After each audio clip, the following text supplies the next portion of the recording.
유대에 있는 사도들과 형제들이 이방인들도 하나님의 말씀을 받았다 함을 들었더니 베드로가 예루살렘에 올라갔을 때 할례자들이 비난하여 이르되 내가 무할례자의 집에 들어가 함께 먹었다 하니 베드로가 그들에게 이 일을 차례로 설명하여 이르되 내가 욥바시에서 기도할 때에 황홀한 중에 환상을 보니 큰 보자기 같은 그릇이 내 귀에 매어 하늘로부터 내리어 내 앞에까지 드리워지었거늘 이것을 주목하여 보니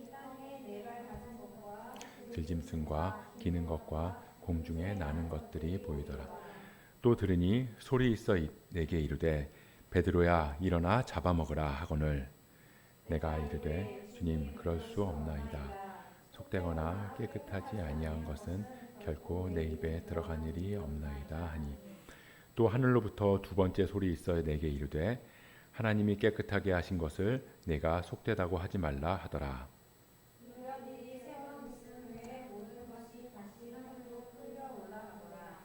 마침 세 사람이 내가 유숙한 집 앞에 서 있으니 가이사라에서 내게로 보낸 사람이라.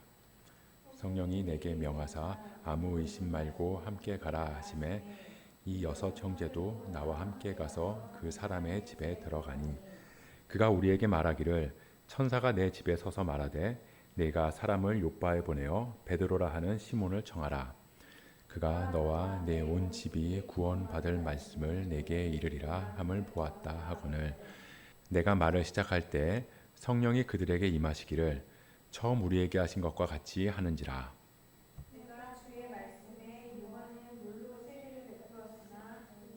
성령으로 세례를 받으리라 하신 것이 생각나노라.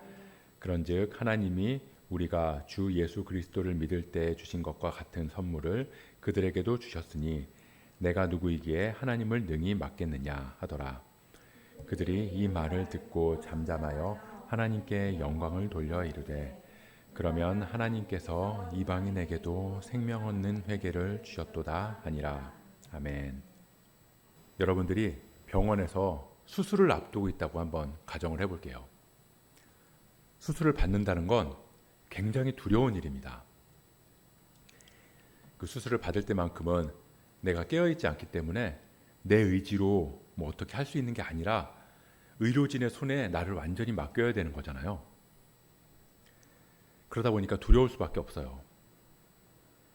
그렇게 수술을 해야 되는 상황에서 내가 두려워하니까 의사 선생님이 나에게 이렇게 말씀하시는 거예요. 아, 이 수술은요, 전 세계적으로 안정성이 인정받은 수술이에요. 통계적으로 봐도 지난 10년간 이 수술받은 환자의 생존율은 90%를 넘습니다. 저도 지금까지 9명의 환자를 수술했는데요.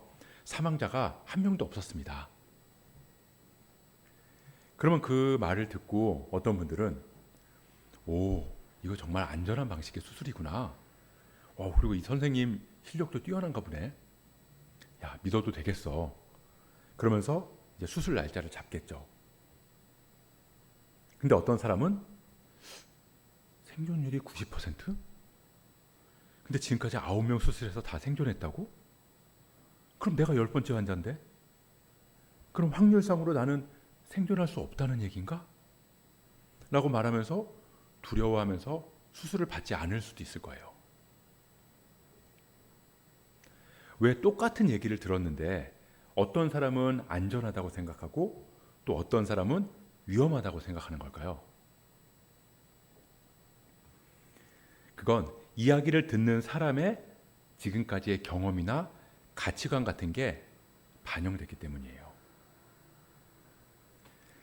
이 의사 선생님은 분명히 팩트만 얘기했거든요. 이 수술이 안전하다, 위험하다 그런 말은 하지 않았어요. 그냥 지금까지의 통계적인 수치만 얘기를 했거든요. 근데 그걸 듣고 어떤 사람은 긍정적으로 받아들이기도 하고 또 어떤 사람은 부정적으로 받아들이기도 한다는 겁니다. 이 팩트가 들어와서 내 안에서 섞여서 새로운 결과를 만들어내는 거죠. 내 경험이랑 섞이기도 하고 감정이랑 섞이기도 하고 뭐 두려움이나 담대함 같은 그런 나의 성격이랑 섞이기도 하고 그리고 병원이나 의료진들에 대한 내 선입견도 섞이겠죠. 이런저런 것들이 이 팩트랑 버무려져서 내가 판단을 하게 되는 거예요. 근데 문제는 그렇게 받아들인 팩트가 진실은 아니라는 겁니다. 이 많은 사람들은 이 언론이 굉장히 공정하다고 생각을 해요. 뉴스에서 뭔가 보도가 되면 그거는 굉장히 맞는 말이고 정확한 말이다 라고 생각을 많이 하곤 한다는 거죠. 근데 전혀 그렇지 않을 수도 있거든요. 뉴스는 이 팩트만 전한다 라고 생각을 하지만 사실은 팩트가 아니라 팩트를 그 언론사의 성향이랑 버무려서 자신들이 원하는 방식으로 판단하도록 전하는 경우가 종종 있다는 거예요. 그 뉴스를 보다 보면 똑같은 하나의 팩트를 가지고 이걸 어느 언론사에서 전하느냐에 따라서 전혀 뉴스가 달라지기도 하거든요. 긍정적인 뉴스가 되기도 하고 부정적인 뉴스가 되기도 해요. 특히 이 정치적인 성향이 어떠냐에 따라서는 어떤 하나의 이슈가 180도 달라지게 그렇게 보도가 되기도 합니다. 제가 하나 예를 들어볼게요. 쉽게 라면 값이 인상됐다라는 팩트가 있다고 해요. 근데 이 팩트를 가지고 부정적인 기사를 쓸 수도 있고 긍정적인 기사를 쓸 수도 있다는 거죠. 내가 원하는 대로, 내가 유리한 방식으로 생각할 수 있게끔 할 수 있다는 겁니다. 근데 이 팩트를 조작하지는 않아요. 다만 거기에 이제 양념을 버무리는 거죠. 제가 한번 이야기를 해볼게요. 자, 기자가 이렇게 보도를 했다고 한번 생각해 보세요. 자, 라면 값이 기존 1,000원에서 1,200원으로 무려 20%나 인상됐습니다. 반면에 동일한 시기에 조사한 즉석밥은 기존 1,000원에서 1,100원으로 10%밖에 오르지 않았는데요. 즉석밥에 비해서 라면이 무려 2배나 넘게 가파른 인상을 보인 겁니다. 자, 이렇게 이야기하면 라면 회사들이 날강도같이 느껴지잖아요. 아니, 밥도 10% 인상했는데 지들이 뭔데 라면이 20%나 인상하는 거야? 이런 생각을 할 수 있게 돼요. 이렇게 기자가 이야기를 한 다음에 이제 라면집 사장님이나 아니면 마트에서 라면을 사는 사람들을 찾아가서 가격이 너무 올라서 힘들어요 라고 하는 인터뷰를 하나만 거기다 딱 붙여놓으면 그러면 이게 나만 그렇게 느끼는 게 아니구나, 이게 사실이야 라고 생각을 하게 된다는 거죠. 자, 그럼 반면에 라면 값이 1,000원에서 1,200원으로 인상됐다는 이 팩트를 가지고 긍정적으로 생각하게끔 만들려면 이렇게 하면 돼요. 이것도 한번 잘 들어보세요. 전 세계의 기상이변으로 밀가루 가격이 폭등하고 있습니다. 미국은 우리나라 밀 수입에 있어서 2번째로 큰 비중을 차지하고 있는데요. 지난 여름 발생한 미국의 대규모 폭우로 인해서 밀가루 수입에 차질이 빚어지고 있습니다. 톤당 500달러 하던 가격이 톤당 650달러로 무려 30%나 치솟았습니다. 그로 인해서 우리나라 국내 물가도 자연스럽게 상승할 수밖에 없는 상황이 됐는데요. 하지만 정부는 서민의 부담을 줄이기 위해서 라면이나 국수나 빵과 같은 서민 생활과 밀접한 식료품의 인상률을 제한했습니다. 그로 인해서 라면은 기존 가격에 비해 고작 200원 인상선에서 그칠 수 있었습니다. 이는 원자재 상승률이나 물가 상승률로 고려해봐도 상대적으로 낮은 인상폭이라고 할 수 있고, 동일 시기에 조사한 서민 음식인 삼겹살이 30% 이상 폭등한 것으로 볼 때도 턱없이 낮은 수치라고 할 수 있습니다. 이렇게 기사를 전하는 거예요.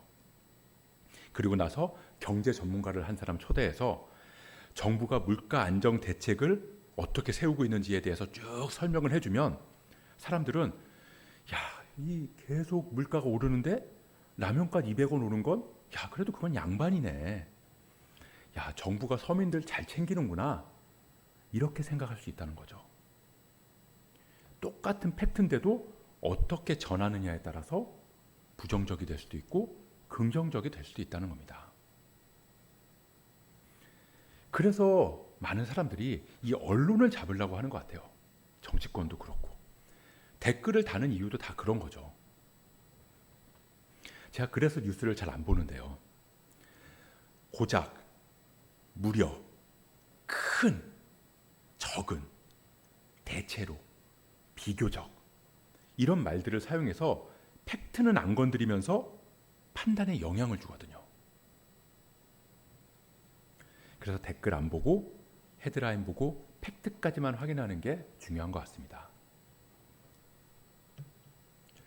처음에도 이야기했지만 이 팩트랑 진실은 다른 거거든요.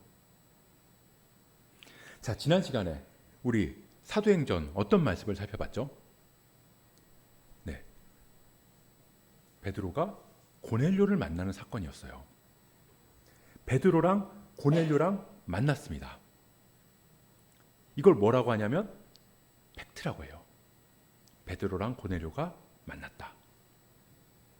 베드로가 고넬료의 집에 갔다. 고넬료의 집에 가서 같이 먹고 마시면서 유숙했다. 자, 이 팩트, 이 엄청난 뉴스 어떻게 됐을까요? 당연히 예루살렘에 전해졌겠죠. 자, 속보입니다. 베드로가 고넬료의 집에 방문했습니다. 소식이 전해졌을 거예요. 자, 우리 오늘 본문 1절 말씀 같이 한번 읽어보겠습니다. 1절 말씀입니다. 시작. 유대에 있는 사도들과 형제들이 이방인들도 하나님의 말씀을 받았다 함을 들었더니, 자, 유대에 있는 사도들과 형제들이 베드로랑 고넬료의 이야기를 들었다는 거예요. 근데 그 소식, 팩트에 다른 것들이 섞여 있었다는 거죠. 팩트지만 진실이 아닌 소식들이 전해졌다는 거예요. 그래서 그 소식을 듣고 어떻게 판단했냐? 우리 2절, 3절도 같이 보겠습니다. 2절, 3절 말씀 시작. 베드로가 예루살렘에 올라갔을 때 할례자들이 비난하여 이르되 네가 무할례자의 집에 들어가 함께 먹었다 하니, 비난했다는 거예요. 할례자들이 비난했다. 이 팩트는 베드로랑 고넬료가 만난 건데 베드로를 뭘로 바꾸냐면 할례자, 고넬료를 뭘로 바꾸냐면 무할례자. 할례자가 무할례자를 만났다라는 내용으로 바꿔서 전해졌다는 겁니다. 그러다 보니까 당연히 비난할 수밖에 없었던 거죠. 베드로가 할례자인 것도 맞고요. 고넬료가 무할례자인 것도 맞아요. 둘 다 팩트는 팩트인데, 근데 이 소식에 있어서 이 사실이 이게 진실은 아니라는 거죠. 이 뉴스도 그렇고 우리는 다 그런 능력이 있어요. 신앙에 있어서도 마찬가지입니다. 이 복음이라는 순수한 팩트가 있는데 그 복음을 우리의 기준으로 바꿔서 판단한다는 거예요. 예를 들어서 우리가 이 갈라디아서의 말씀처럼 너희는 유대인이나 헬라인이나 종이나 자유인이나 남자나 여자나 다 그리스도 예수 안에서 하나이니라. 이 말씀을 우리는 믿고 고백하지만 현실에서는 모두가 하나라고 생각하지는 않는다는 거죠. 자라온 신앙 배경이나 교회 안에서의 경험, 교단의 색깔, 그런 것들로 사람들을 나누기도 하잖아요. 교회 안에서 나랑 다른 성향의 신앙을 가진 사람들을 보면 하나라고 생각되는 마음이 잘 들지 않아요. 그러면 자연스럽게 비난하게 되는 겁니다. 교회 예배 드리러 오면서 슬리퍼 신고 왔다. 내 신앙의 기준에서는 이해가 안 되는데? 그러면 그 사람은 그리스도 안에서 하나 된 성도가 아니라 그냥 슬리퍼 신고 교회에 온 사람이 돼버리는 거죠. 노숙자, 동성애자, 온몸에 문신이 가득한 사람, 그런 사람들도 마찬가지로 교회에서 봤을 때 그냥 우리가 그리스도 안에서 하나 된 성도라고 보이기보다는 교회에 맞지 않는 무할례자라고 생각이 되고 또 그렇게 부르면서 비난을 하기 쉽다는 겁니다. 이 문제는 그냥 단순한 문제가 아니에요. 결코 쉽지 않습니다. 그러면 이제 갑론을박이 벌어지는 거죠. 제가 예전에 이 스레드라는 SNS에서 한번 본 건데 어느 청년이 교회에 오면서 슬리퍼를 신고 왔는데 이 장로님 한 분이 그 청년을 불러서 민망할 정도로 많이 혼냈다. 그 얘기를 하나 적어놓은 거예요.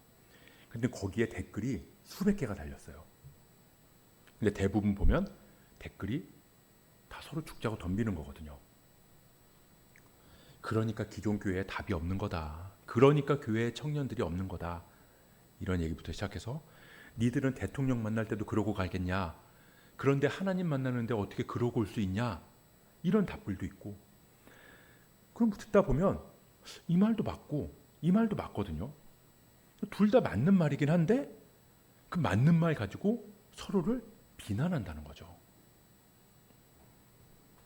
그냥 교회에 슬리퍼 신고 온 청년이 있었다라는 그 팩트에 자기의 경험, 가치관, 신앙관 이런 것들 다 버무려서 자기가 말하는 신앙의 진리가 이것이다. 내가 말하는 게 신앙의 진리다. 교회에선 이래야 된다.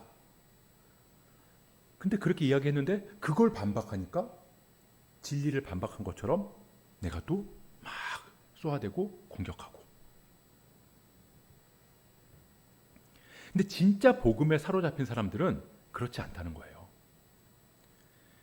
예루살렘에서 베드로가 고넬료를 만났다는 팩트를 할례자가 무할례자를 만났다고 바꿔서 판단했지만 베드로 발끈하지 않았거든요. 거기다 대고 베드로가 야 니들이 뭘 한다 그래? 니들이 가이사랴에 가보기나 했어? 니들 고넬료 만나봤어? 나 이래봬도 환상 본 사람이야. 니들이 뭔데 나를 율법 안 지킨 사람 취급하는 거야? 라고 하지 않았다는 거예요. 그럼 어떻게 했죠? 4절에 보니까 베드로가 그들에게 이 일을 차례로 설명했다. 그러니까 하나하나 자세히 설명을 했다는 겁니다. 그리고 나서 이어지는 5절부터 15절까지의 내용을 보면 우리가 지난주에 살펴본 10장의 내용이랑 거의 똑같아요. 그 있었던 일을 베드로가 그냥 쭉 다 이야기했고 그걸 다 기록해 놓은 거죠. 근데 우리가 이 말씀을 보면서 그냥 베드로가 고넬료를 만난 일을 만났더니 이런 일이 있었다. 이러면서 그냥 적어놓기만 하면 되잖아요. 이미 앞에 다 있으니까. 근데 그거를 하나하나 다 자세하게 다시 기록을 해놨다는 거죠. 그 말은 뭐냐면 이 팩트를 하나하나 차례차례 이야기를 하면서 그 안에서 진실을 발견할 수 있도록 했다는 겁니다. 진짜 현명한 사람은 어떤 사람이죠? 팩트를 객관적으로 볼 줄 아는 사람이에요. 어떤 사실이 딱 있으면 그 사실 앞에서 선입견을 최대한 배제하고 자기 경험이나 가치관 그런 거 다 내려놓고 있는 그대로를 받아들이는 사람인 거죠. 그래야 그 안에 진실이 뭔지를 발견해낼 수 있으니까요. 마찬가지로 믿음의 사람들 어떤 사람인가요? 복음을 객관적으로 볼 수 있는 사람이겠죠.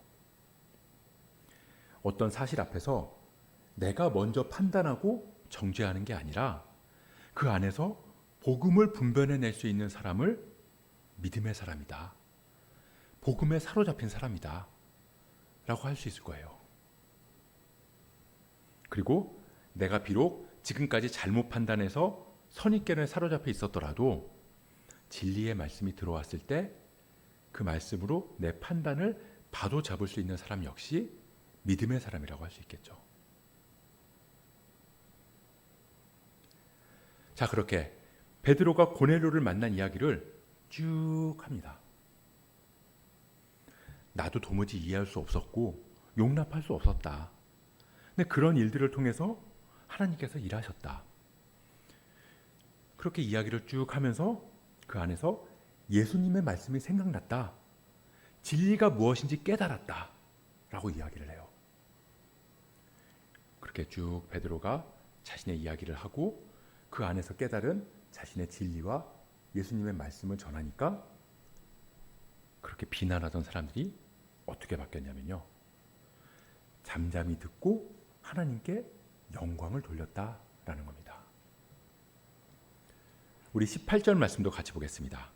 18절 말씀 같이 읽어볼게요. 시작. 그들이 이 말을 듣고 잠잠하여 하나님께 영광을 돌려 이르되 그러면 하나님께서 이방인에게도 생명 얻는 회개를 주셨도다 하니라. 이게 성령 충만한 그리스도인의 모습이라는 겁니다. 이 팩트를 왜곡해서 비난하는 모습에도 발끈하지 않고 다시 진리를 전하고, 지금껏 오해했었지만 진리를 받아들이고 자신의 판단을 내려놓는 것. 세상은 팩트체크라고 얘기해요. 팩트체크 그러면서 팩트에 온갖 자신들의 이익과 욕망을 덧붙여서 진실을 왜곡할 때가 많이 있어요. 하지만 그리스도인들은 팩트 안에서 하나님의 뜻이 무엇인지, 진리가 무엇인지를 날마다 구하고 분별하는 사람이어야 한다는 겁니다.